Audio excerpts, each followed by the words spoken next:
everyone. So if you haven't watched my fertility struggle video, I would definitely recommend it. The natural suggestions I actually offer on this channel, I literally personally trialed, errored, researched, and know had a direct impact to becoming pregnant. Now here are a few almost secret tips I learned from Eastern medicine. The first tip is eel. Now in Eastern medicine, eel is viewed as a warming food that actually nourishes the blood and supports kidney energy, both of which are considered important for reproductive health. So whether you pan fry it, make it into a soup, or go out for some sushi, eel is a wonderful addition to your diet, as well as a wonderful support to increasing fertility.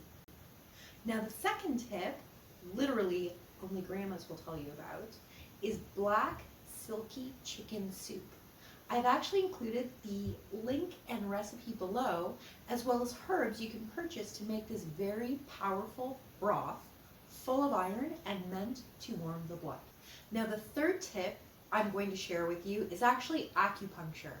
Now acupuncture for fertility may help hormonal regulation, improve blood flow, reduce stress, and also help with male infertility, as well as IVF support.